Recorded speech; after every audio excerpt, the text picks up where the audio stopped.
Поштовани гледачи, добре дојдовте во второто издание на Дневникот на телеканал А1. Еве ги топ 3 настаните на денот. Изградбата на пречистителната станица за отпадни води на општина Струмица е во полнек. Привршуваат градежните работи и наскоро ќе започне монтирањето на делодопремата. На доаѓањето на Доиранското езеро и неговото повторно полнење со вода, кое трае последниве неколку години, придонесе повторно да се збогати живиот свет во езерото.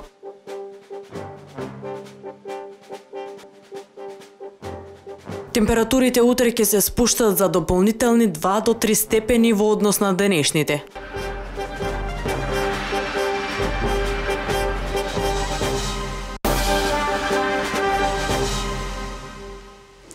Започнуваме. Граѓанската иницијатива за заедничка Македонија на социјалната мрежа Facebook ги повикува сите граѓани денес масовно да излезат на улиците ширум Македонија.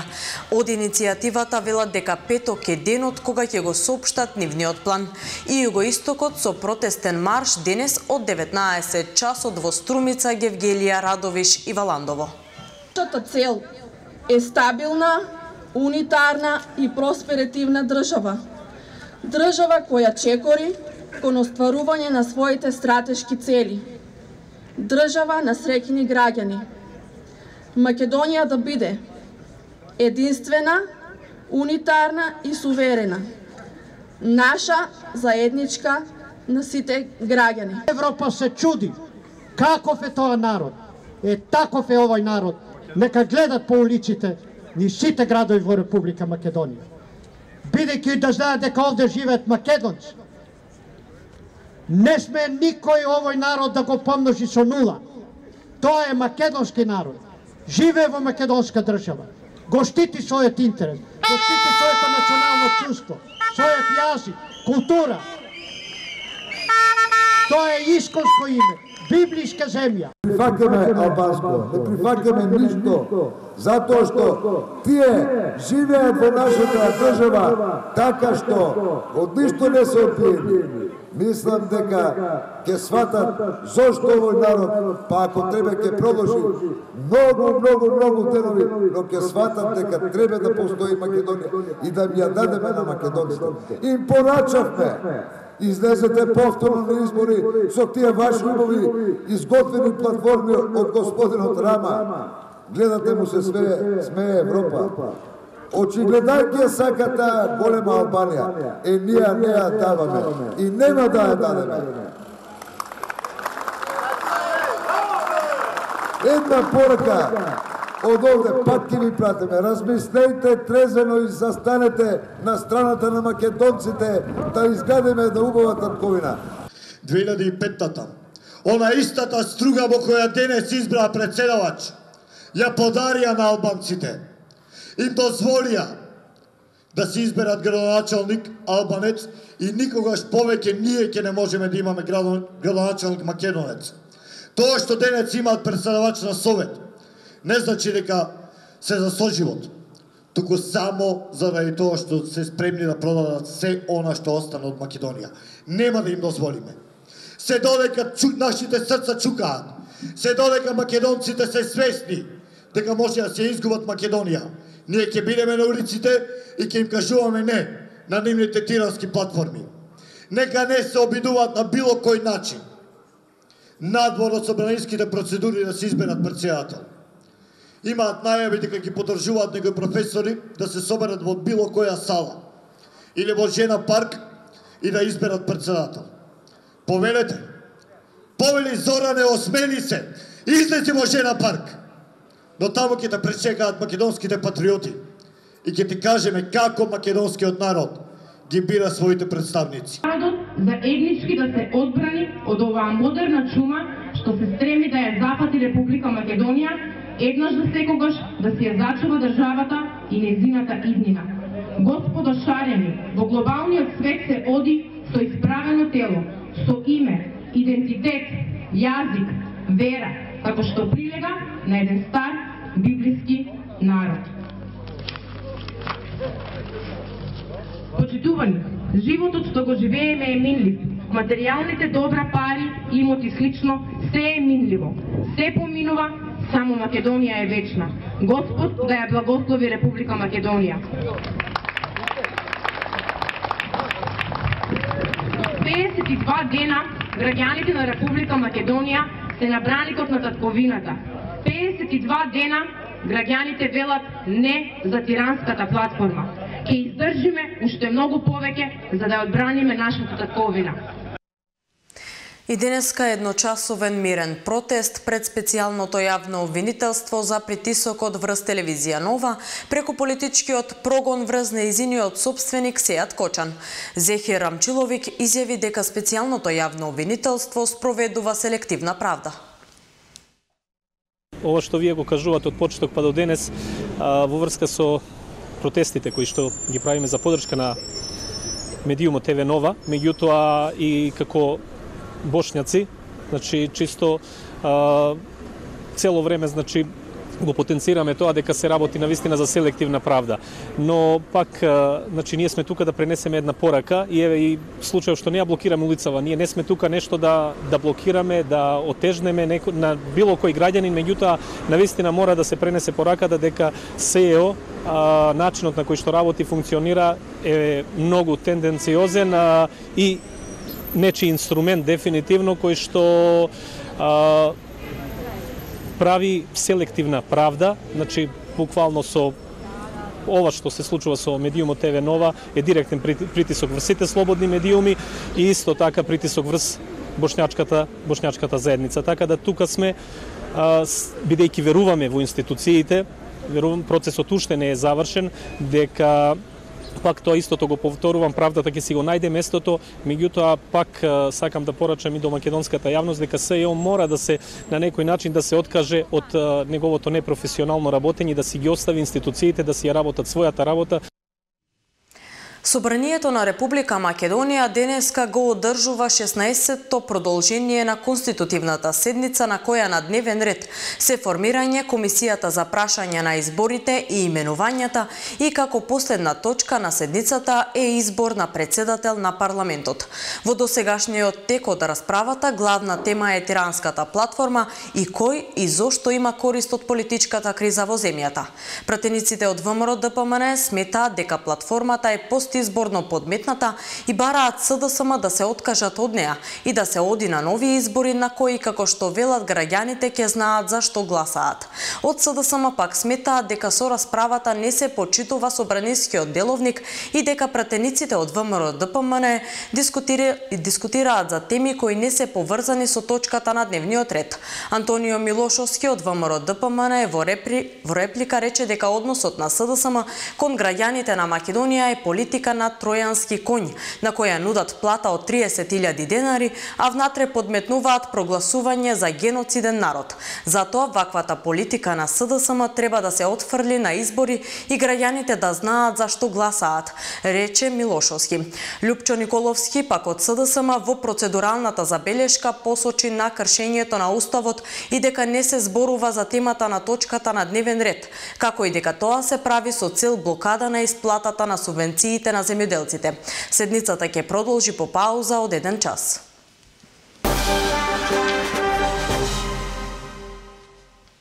Дневникот го продолжуваме со настаните од регионот. Одиме со Струмица. Изградбата на пречистителната станица за отпадни води на општина Струмица е во полнек. Превршуваат градежните работи и наскоро ќе започне монтирањето на делодопремата. Изградбата е во согласност со националното и европското законодавство и со третманот на отпадните води од градот Струмица и околните населени места. Цел општина Струмица пристапи кон изградба на објектот пречистителна станица за отпадни води на општина Струмица. Проектот е финансиран преку инструментот за предпристапна помош ИПА, компонента 3 регионален развој, во соработка со секторот за Европска унија при Министерството за животна средина и просторно планирање и секторот за централно финансирање и договарање при Министерството за финансии на Република Македонија. Буџетот на проектот е 6.581.787 евра. Општина Струмица од сопствени средства на буџетот учествува во кофинансирање на проектот преку финансирање на експроприацијата на земјиштето, изведба на водоводната линија, финансирање на ревизија на основниот проект и проектот за колекторот Отстранување на еден од постојните објекти кои не се вклопи во актуелниот дизајн на објектот, изработка на сите потребни геодетски елаборати, како и со целокупниот ангажман на вработени од општина Струмица и јавното комунално претпријатие Комуналец во подготовка на техничката документација. Во фаза на подготовка на техничката документација, општина Струмица соработуваше активно со меѓународната консултантска компанија НИРАС, обезбедувајќи целокупната административна поддршка во подготвување на проектот. Објектот кој го гледате ќе се гради на површина од 55.000 метри квадратни и е предвиден да обслужува 53.419 жители. Пречистителната станица за отпадни води од технолошки аспект се базира на процес на продолжена активација на талогот со биолошка нитрификација и денитрификација и аеробна стабилизација на талогот во базени за активирање, прито исполнувајќи ги барањата од анексот 1 на директивата на Европската унија за урбани прочистителни станици. Објектот го гради германската компанија ВТЕ Wassertechnik во конзорциум со домашната компанија Вардар Градба, а за надзорот е задолжен меѓународен конзорциум чешко-бугарската компанија Rutex Garnets. Како што можеме да видиме на објектот, од динамиката на работите сме потполно задоволни, привршуваат градежните работи и во очекување сме веќе на монтирање на дел од допремата.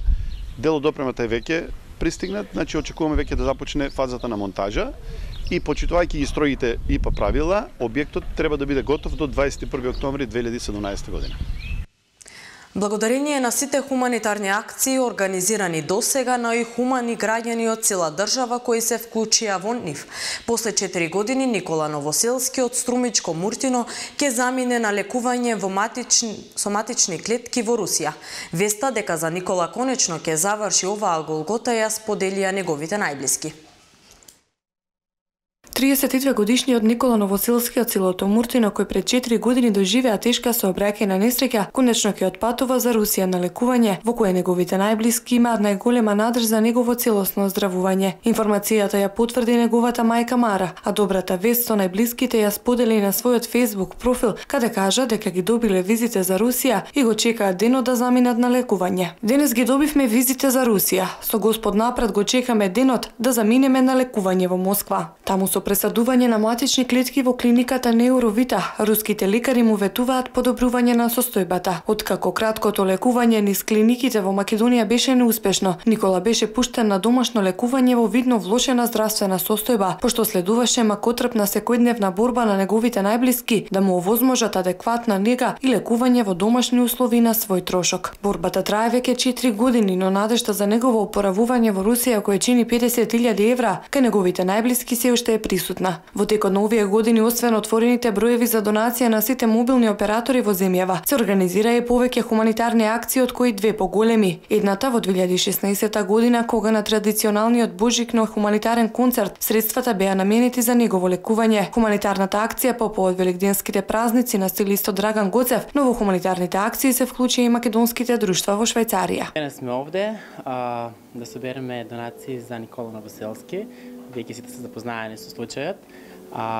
По долго размислување што точно треба да направиме на таа тема, дојдовме до заклучок дека јас можам да се вклучам единствено во кампања која што е поврзана со мојата професија. Така одлучивме да направиме мейкап клас, кој што за прв пат ќе се одржува на оваа територија, а веќе е факт за сите светски познати мейкап артисти.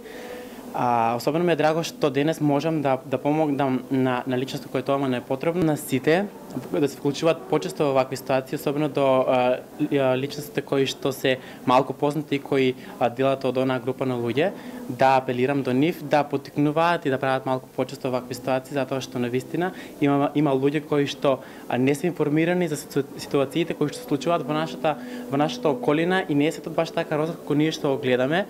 И затоа мораме да ја поттикнеме свеста кај луѓето да донират малку почесто. Секогаш ми е задоволство да присуствувам на вакви настани и кога хуманоста е она што не движи сите нас, тогаш сите сме среќни и можеме да придонесеме за едно поубаво општество. Семејството Новоселски се надева дека овој пат до Русија ќе биде крај на нивната голгота во сите овие години и дека Никола конечно ќе може да ужива во деновите со подобрено здравје. На доаѓањето на Доиранското езеро и неговото повторно полнење со вода, кое трае последниве неколку години, придонесе повторно да се збогати живиот свет во езерото.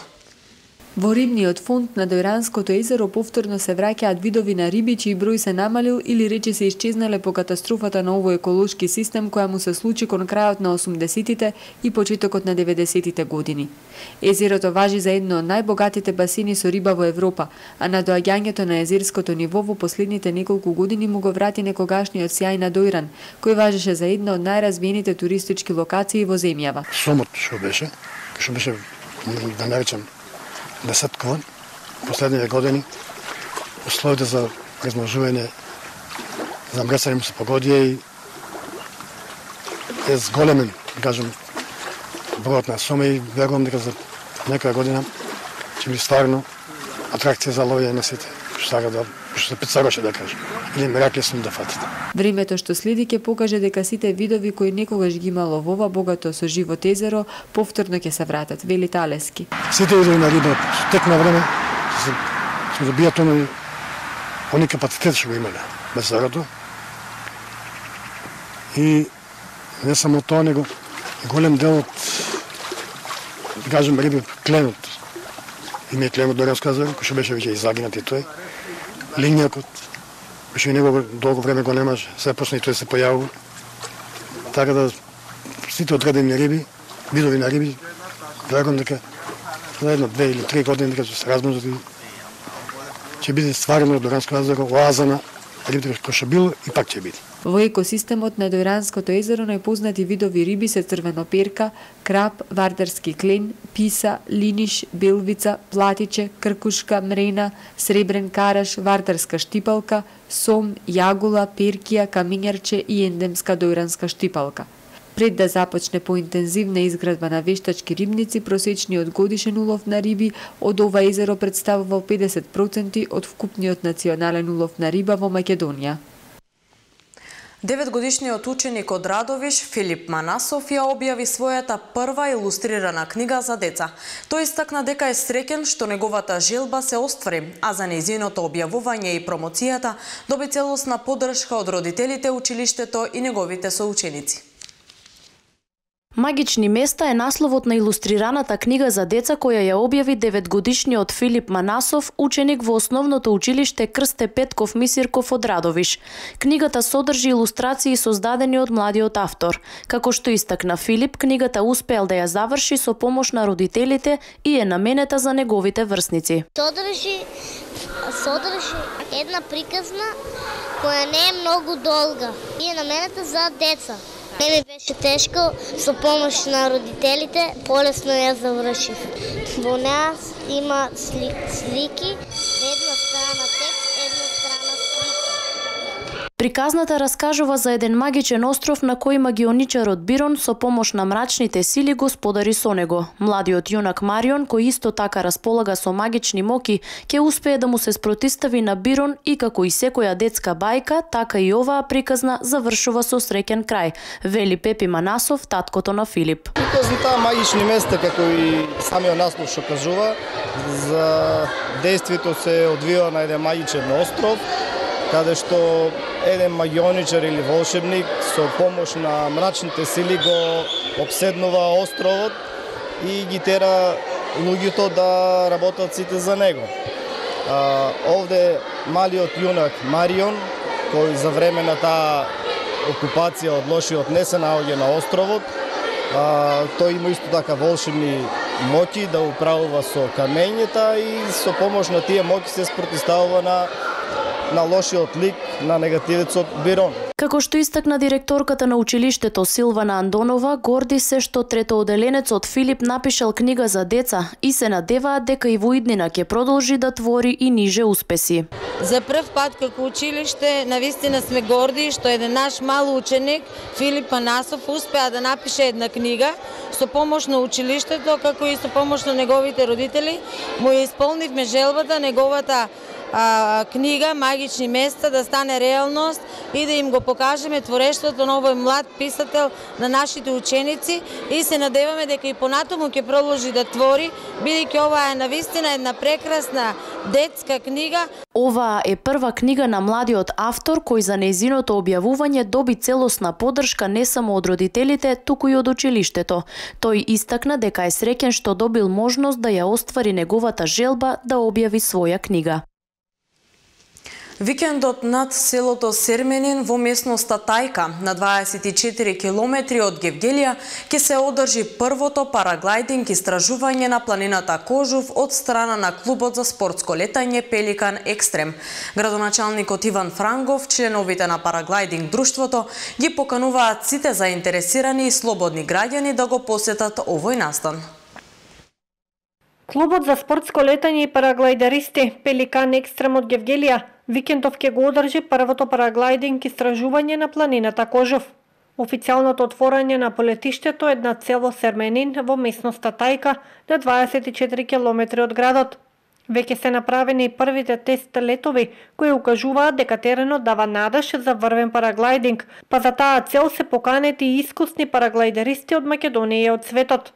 По препремата на полетиштето со механизација и финализација, на крајот од викендот следува тест летање. Ние на 22 и 23 април закажавме официјално отварање и тестирање на полетиштето на Кожув планина и со тоа нивно свое искуство они ќе дадат допринос за да го верифицираме местото како врвен терен за параглайдинг на кое понатаму ќе доаѓаат параглайдеристи од цел свет и така ќе го промовираме Гевгелија и Кожув планина како туристичко место и за параглайдинг и развој на воздухопловниот спорт. Ги поканувам сите любители на природата да присуствуваат на отварањето на 22 и 23 април сега и да уживаат во природните убавини на Кожув планина. Стартот е насочен кон исток и југ и за сите посетители ќе биде организиран бесплатен превоз со теренско возило за последните 4 километри пат. Со помош на првиот човек на општината, расчистен е терен од околу 8000 метри квадратни за слетување и тој ги повикува сите слободни граѓани кои имаат желба да го посетат овој настан. Како поддржуваш на овие параглайдинг летови и истражувања, ве поканувам сите кои што сте слободни да го искористите викендот, убавото време во сабота на 22 и во недела на 23 да дојдете во село Серменин да уживате во гледката на параглайдинг летовите и на убавините на Кожув. Организаторот го задржува правото да го одложи соберот доколку временските услови бидат неповолни.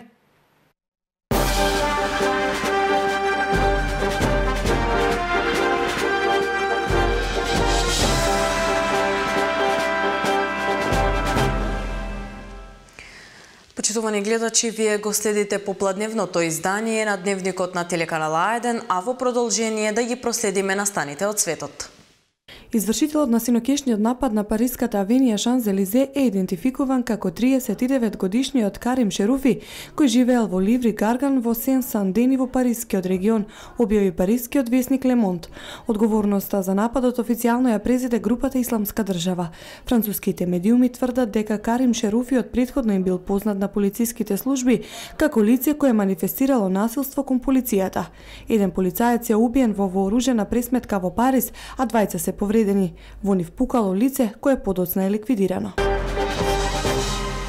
Русија ги забрани јеховините сведоци од како Врховниот суд ја прогласи христијанската секта за екстремистичка група. Врховниот суд пресуди во корист на тврдењата на Руското министерство за правда и од сега го смета административниот центар на јеховините сведоци во Русија како екстремистичка организација. Ке се елиминира и забрани нивната активност во Русија, изјави судијата Јури Иваненко. Собственоста на организацијата на јеховините сведоци ќе биде конфискувана и ќе стане државна собственост. Адвокатката на Министерството за правда Светлана Борисова вели дека јеховините сведоци представуваат закана за правата на граѓаните, јавниот ред и јавната безбедност. Американец и русин заедно кон меѓународната вселенска станица. Екипажот ќе се спои со вселенската лабораторија по курс орбитрирање околу Земјата. Вселенската капсула Сојуз во која се ногијат американски астронаут кој на прв лет и руски ветеран беше лансирана кон меѓународната вселенска станица. Джек Фишер и Фјодор Јурчикин од космодромот Бајконур заминаа на 4-месечна мисија. Се очекува пост 6-часовниот лет подоцна во денот да се спојат со меѓународната вселенска станица. Бугарското специјално обвинителство започна голема истрага против 29 лица, повеќето од градот Камено, откако грчката полиција откри ланец за продажба на бебиња во Грција.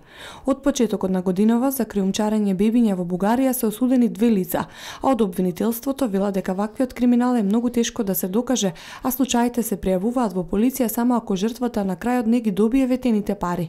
Од невладините вела дека трудниците се носат во Грција каде се породуваат, а во целиот процес се вклучени и адвокати и лекари. И уште една информација за овој дневник. Температурите утре ќе се спуштат за дополнителни 2 до 3 степени во однос на денешните, особено кон истокот на земјата. Според управата за хидрометеоролошки работи, утренските температури утре ќе бидат во интервал од -6 до 3 степени. Утрово во Републиката минималните температури беа во интервал од -4 степени во Берово до +5 степени во Гевгелија, а во Струмичкиот дел температурата се спушти до 0 степени.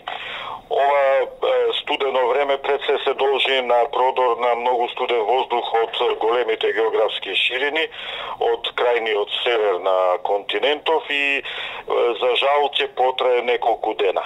Во текот на денешниот ден и понатаму ќе имаме променливо облачно време, температурите во 11 часот се во интервал од -2 степени во Маврово, па се до 12 степени во Гевгелија, а во Струмица во 11 часот температурата е 8 степени.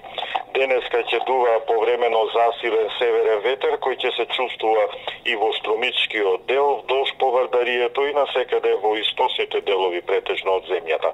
А во текот на утрешниот ден, иако ветерот ќе намали, сепак наутро повторно ќе имаме студено утро со ниски утрински температури за 2 до 3 степени пониски и од овие денешниве.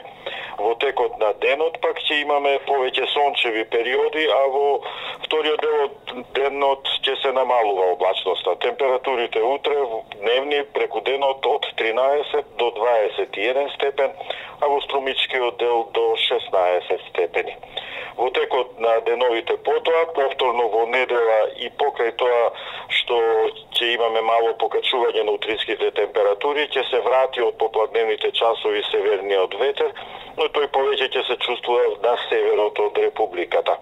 Од недела понатаму ќе имаме постојан пораст на утринските температури, веќе во понеделник температурите претежно позитивни, освен деловите во Беровскиот дел, а потоа од вторник веќе насекаде утринските температури ќе бидат позитивни и така ќе се задржат до крајот на работната недела. Ова беше и последната информација за овој дневник. Следниот е во 20 часот. До тогаш имајте пријатен ден.